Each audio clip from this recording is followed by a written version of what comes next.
जय जय श्री राधे श्याम। तो धनतेरस का हमारे कार्तिक मास में बहुत ही महात्म है। इस दिन किस प्रकार के विधि विधानों का पालन करना चाहिए, क्या करना चाहिए, क्या नहीं करना चाहिए, इसके बारे में हम आपको बताएंगे। धनतेरस का जो दिन है वो खास महत्व रखता है कार्तिक मास में। इस दिन ऐसा माना जाता है कि विष्णु भगवान ने धन्वंतरी देवता का रूप धारण करके वह अपने हाथ में एक कलश लिए प्रकट हुए थे। उस कलश में जीवनदायिनी औषधियाँ जो वेद में बहुत ही ज़्यादा, हमारे आयुर्वेद शास्त्रों में बहुत ही ज़्यादा गुणगान किया गया है, जैसे कि ब्राह्मी, शंख पुष्पी, तुलसी, ऐसी औषधियाँ लिए हुए दिव्या कलश के साथ पैदा हुए थे, यानी कि उनका जन्म हुआ था। तो ये दिन एक देह निरोगता के रूप में भी मनाया जाता है और भगवान धन्वंतरी जी का पूजन किया जाता है। उनके आगे ये प्रार्थना की जाती है कि वह प्रभु, हम आपका आह्वान कर रहे हैं, हम आपकी पूजा कर रहे हैं, आप हमें देह निरोगता प्रदान करें, हमारे जीवन में निरोगता लेकर आएँ, शारीरिक मानसिक व्याधियों को दूर करें, हमें निरोगी देह काया प्रदान करें, हम दीर्घायु जीवन बिना किसी व्याधि के व्यतीत करके अपनी जीवन यात्रा को सफल करें, ऐसा माना जाता है। तो धनतेरस के दिन हमें कैसे भगवान धन्वंतरी जी का पूजन करना चाहिए, हमें भगवान धन्वंतरी जी का एक चित्र लेना चाहिए, कोई उनकी फोटो लेनी चाहिए। तो उस दिन मतलब कि उनके आगे मैं आपको सारी विधि बता रही हूँ कि किस प्रकार से हमने करना है। उनके चित्र को लेकर हमें अपना मुंह पूरब की तरफ करके एक आसन पर बैठ जाना चाहिए और उनका आह्वान करना चाहिए। आह्वान का मंत्र मैं आपको जूम करके इस चैनल पर डाल दूंगी। इसके बाद पूजन स्थान पर चावल चढ़ाएं और आचमन करें। भगवान धन्वंतरी के चित्र पर गंध, अबीर, गुलाल, पुष्प, रोली मोली चढ़ाएं और एक पात्र में, चांदी के पात्र में, जैसे कटोरी वगैरह हो, उसमें खीर रखकर भगवान को प्रसाद लगाएं। अब दोबारा आचमन करने के लिए जल छोड़ें। मुख शुद्धि के लिए पान, सुपारी और लौंग इलायची का भगवान को भोग लगाएं। धन्वंतरी के वस्त्र के रूप में मोली अर्पण करें। शंख पुष्पी, तुलसी, ब्राह्मी, जो भी आपके पास औषधियाँ हैं, जैसे ब्राह्मी, तुलसी, वो भगवान के पूजनीय औषधियाँ कहा गया है, धन्वंतरी जी के आगे अर्पण करें। और भगवान की धन्वंतरी जी को मैं जो मंत्र एक पहले दूंगी, उससे आह्वान करना है, बाद में दूंगी, 2 मंत्र दूंगी, तो उससे भगवान का अपनी देह निरोगता के लिए प्रार्थना करनी चाहिए। तो इस प्रकार से हमें भगवान धन्वंतरी जी का पूजन करना चाहिए। और इस दिन जो पुराने बर्तन होते हैं उनको बदला जाता है।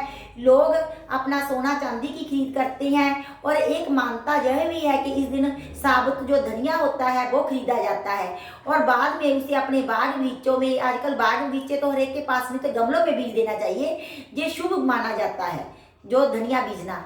तो झाड़ू, धनिया, साबुत धनिया और नमक ऐसी वस्तुएं धनतेरस के दिन खरीदी जाती है। धातु की बनी हुई वस्तुएं, सोना चांदी अगर समर्था हो तो वो भी खरीदना चाहिए, कोई चांदी की वस्तु खरीदनी चाहिए। इसमें ऐसा माना जाता है कि चांदी लक्ष्मी जी का रूप है। और रात के समय एक दीपक घी का जलाकर तुलसी जी में रखना चाहिए और उसमें कह कर रखना है कि हे माँ तुलसी, आप मेरे घर में स्थिर होकर निवास कीजिए। और 4 दीपक घर के चारों कुंजों में तेल के जलाने चाहिए।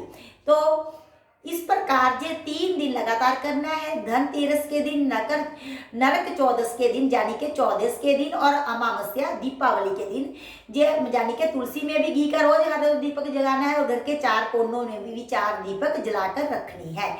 ऐसा कहा गया है कि हमें इस प्रकार से धनतेरस के बाद 3 दिन लगातार पूजा करनी चाहिए। धनतेरस से लेकर अमावस्या यानी कि दिवाली तक हमें 3 दिन तक गौशाला में, नदी के किनारे, पाठशाला में, जल के किनारे, मंदिर में भी दीपदान करने चाहिए, यानी कि दीपक जलाने चाहिए। चौराहे पर भी दीपक जलाना चाहिए। ये पर्व 3 दिनों का माना जाता है, असल में तो 5 दिनों का होता है। अगले दिन अन्नकूट होता है और भैया दूज होती है। 5 पर्व का एक लड़ी है। तो एक इस प्रकार से हमने धनतेरस पर पूजा करनी है और अपने एक दीपक धनतेरस के दिन शाम के वक्त दक्षिण दिशा की ओर मुख करके, जो हमारा मुख्य द्वार होता है जहाँ से हम घर में प्रवेश करते हैं, उसमें देखना है कि दक्षिण दिशा किधर है। उसमें एक आटे का दीपक बनाएं 4 चौरस और उसमें 4 बत्ती लगाकर शाम के समय पहले औरतें उसमें तेल सरसों का डालें। उसमें पहले जो पुरुष है वो पूजा करें। पूजा कैसे करनी है? साबुत चावल जिसे अक्षत बोलते हैं, गुड़, फूल, रोली और मोली चढ़ाकर सभी घर के जितने भी पुरुष लोग हैं उन्हें पूजा करनी है। जल का छींटा भी देना है दीपक में, थोड़ा हल्का का।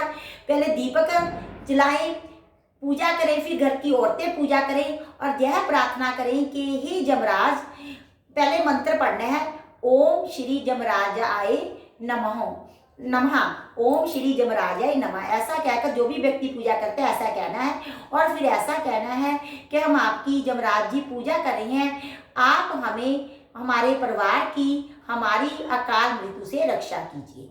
3 दिन लगातार उस दीपक में तेल डालना है, यानी कि 13 के दिन भी दीपक जलाना है, 14 के दिन भी और अमावस्या यानी कि दिवाली के, दीपावली के दिन भी उस दीपक में तेल डालकर हमें पूजन करना है और जमराज से प्रार्थना करनी है कि आप हमारे घर में, हमारे बाल बच्चों की, हमारे परिवार की अकाल मृत्यु से रक्षा कीजिए और हमें अभय दान दीजिए, हमें मृत्यु से डर ना लगे। हे जमराज देवता हमारी रक्षा करना। इस प्रकार से हमने जमराज की पूजा करनी है धनतेरस से लेकर दीपावली तक। धनतेरस की एक कथा भी प्रचलित है, उस कथा का अलग से मैं वीडियो पब्लिश कर रही हूँ।